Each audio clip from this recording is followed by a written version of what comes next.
Oh no, ULT's dividend distribution just fell below 9 cents. Everyone's jumping ship to WPay, the new ULT, and KYLD. Is it time to sell my ULTY? Here's the hard math and my plan. Here we go. And a quick reminder, none of this is financial advice. This is just what I am doing with my money inside of ULTY. Welcome back, dividend stackers. If you're new here, this channel documents my journey building weekly income using Yieldmax's ULT ETF with margin, drip, and real life decisions along the way. And real quick, if you're getting value or just simply plain entertained from this journey, hit that subscribe button so you don't miss these weekly updates. Now let's jump into the numbers. So looking at ULT's historical price, looks like we recovered a little bit.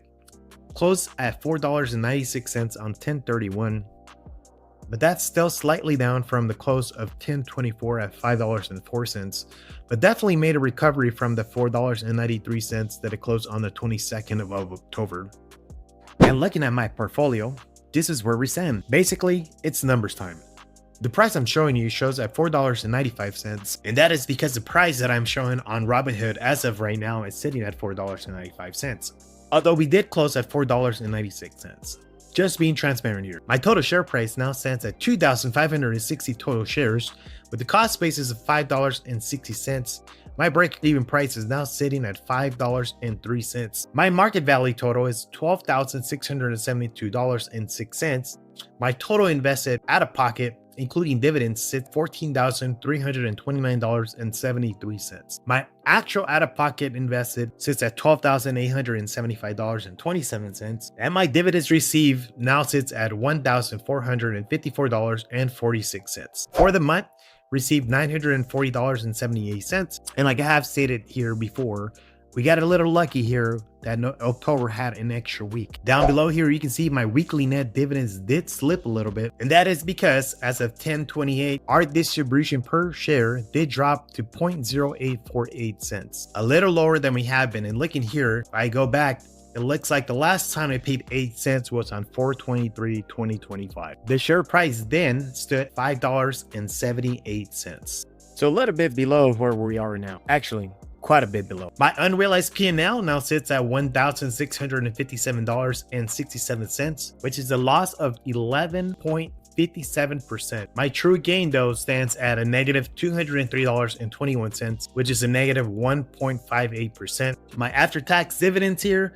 now sit at $1,386.42. And because the last dividends announced were 100% ROC, I still only estimate $68.04 to Uncle Sam. And now to the margin used, sits at $9,602.29, and the margin used is $3,069.77, and shows my Robinhood buffer at a 34.15%. So it mirrors Robinhood's dashboard here.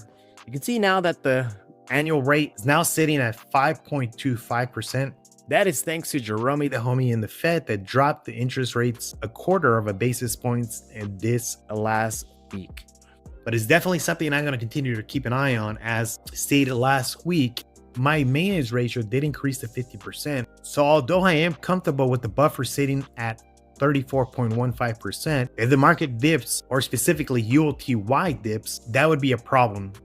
And or if Robinhood decides to increase their maintenance ratio to anything higher than 50%. So the question everyone's been asking, am I selling ULT?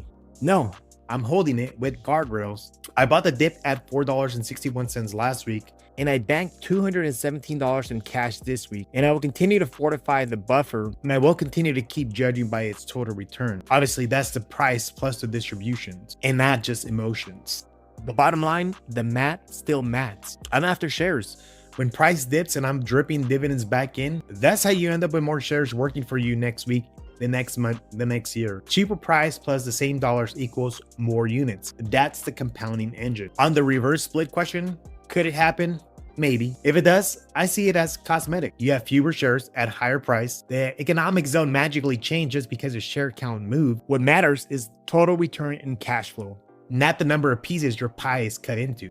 Am I scared? No. Concerned? Yes. Appropriately. That's why I run guardrails. Protect the buffer, respect maintenance, and let the math steer decisions not Twitter. I'm also keeping an eye on other funds, WPay, the new ULTY with the I, KYLD, to see how they actually print Over the next few weeks. Data first, but I'm the ULTY YOLO. This channel is about showing everything, the ups and downs, the good calls, the bad feels in real time. So I'm gonna keep YOLOing ULTY with discipline, track every payout, and report back with receipts. That's the mission.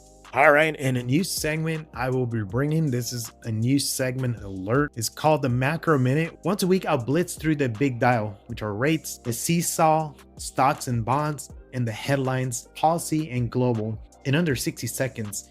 Kids, simple, no fluff. I'll just flash one trusted article per point. All links are in the description and pinned comments. All right, ready? Timer is on. Welcome to the Macro Minute. The Federal Reserve turned the dial down a little. That means some loans can get a bit cheaper. Good, but not a party, just a small nudge. Stocks and bonds. Stocks wiggled this week and dipped in the middle and then bounced later. Bonds were mixed. Short-term rates drifted lower. Long-term rates didn't fall much. Think of it like a seesaw, not straight up, not straight down. On the jobs and consumer side, hiring looked okay. People are still spending, but they're careful. That's a soft landing vibe, not booming, but not breaking either. On the inflation side, prices are cooling slowly, but they're not crashing. Some stuff like services are staying sticky. The translation here, less heat than last year, but we're nowhere near zero. On the housing side, mortgage rates are a little easier than the peak, but still high. Homes are expensive, new supply is tight, and buyers are picky. Some headlines in policy. Noise versus news. The government budget talk and benefit stories make loud headlines. Loud doesn't always mean big change. Sometimes it's just day-to-day noise. And some global quick hits. Oil stayed range bound. Europe and Asia had mixed data, nothing huge, just normal bumps. So what does all that mean? Big picture, no crash, no party. We're in a steady, choppy economy. When news is like this, markets move in small steps, up, down, up. 3 things to watch next week. 1, long-term interest, the 10-year and the 30-year. If they trend lower, money usually gets braver. 2, jobs and spending reports. If they stay steady, the soft landing story holds. 3, inflation updates. If they cool, rates cut easier. If they heat up, the Fed may have to wait. Bottom line, small rate cut, small market wiggles, and steady-ish data.